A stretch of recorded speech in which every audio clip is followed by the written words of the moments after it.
Hello guys, আসসালামু আলাইকুম। আশা করি আপনারা ভালো আছেন, সুস্থ আছেন, সুন্দর আছেন।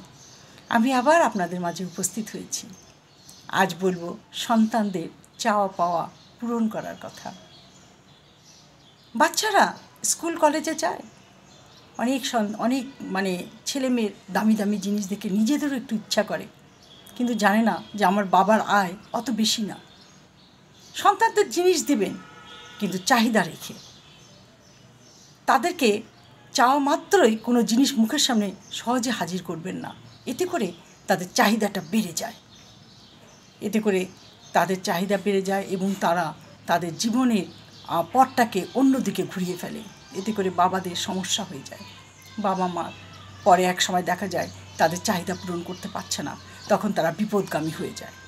তাই বলছি, সন্তানদের চাহিদা পূরণ করার জন্য চাহিদাটা যেন তাদের থেকে যায়, ঠিক সেভাবে পূরণ করে দেবেন। যতটুকু আয় ততটুকু ব্যয়।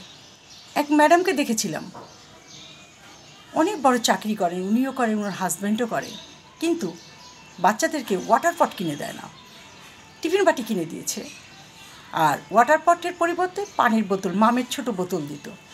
তো একদিন বড় মেয়েটা একটু আলাভোলা, সেই পানির পটটা স্কুলে ছেড়ে দিয়ে চলে যায়। পরের দিন আর সে মামের বোতলও তাকে দেয়নি। খুব কান্নাকাটি করেছে, বলছে যাও স্কুলের কল থেকে পানি খাবে, নাহলে তোমার বোনের মাম পট থেকে পানি খাবে। আমি হেসে বলেছিলাম, কেন ভাবি, দিয়ে দেন না, একটা তো মামের পট, কত আর দাম হবে? বলে কি, না আপনি জানেন না, আজকে যদি এই মামের পটটা ওকে আমি কিনে দিই, তাহলে কালকে ও আবার হারাবে। তার থেকে ও বুঝুক যে একটা জিনিস হারালে সহজেই পাওয়া যায় না।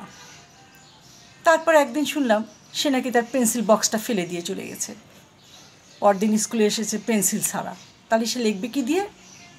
তার ছোটো বোনের কাছ থেকে একটা পেন্সিল চেয়ে নিয়ে সেটা দিয়ে সে লিখেছে।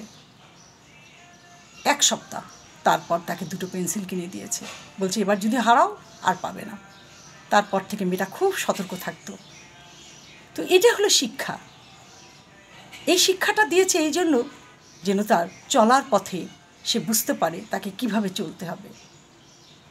ছোটোবেলা থেকে যদি বাচ্চাদেরকে দামি দামি জিনিস দিয়ে তাদের চাহিদা পূরণ করতে থাকেন, একসময় ক্লান্ত হয়ে পড়বেন, তখন দিতে পারবেন না, দিতে চাবেন না, তখনই বাচ্চাটা বিপদগামী হয়ে যাবে। তাই সবার কাছে আমার একটাই অনুরোধ, ছোটোবেলা থেকে বাচ্চাদেরকে এমনভাবে শিক্ষা দিন যেন বড় হয়ে বিপদগামী যেন না হয়। তারা তাদের চাওয়া পাওয়াটাকে বুঝতে পারে।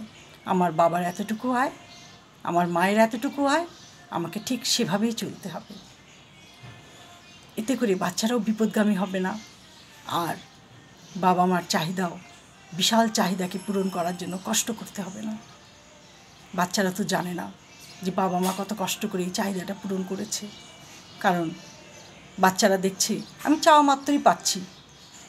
যখন এটা টান পড়ে যাবে, চাহিদা যখন তারা আরও বড় হয়ে যাবে, সেটা যখন বাবা মা জোগাড় করতে পারবে না, তখনই সে বিপদে পা বাড়াবে। এই জন্য শিশুদেরকে এখন থেকে শিক্ষা দেবেন যে চাওয়া মাত্রই কোনো জিনিস পাওয়া যায় না, পেতে একটু কষ্ট লাগে। এই কষ্টটা তাদেরকে একটু বুঝতে দিবেন, তাহলেই দেখবেন তারা সেই আদর্শেই বড় হয়ে যাবে। আজ এই পর্যন্ত। ভালো থাকেন, সুস্থ থাকেন। আল্লাহ হাফেজ।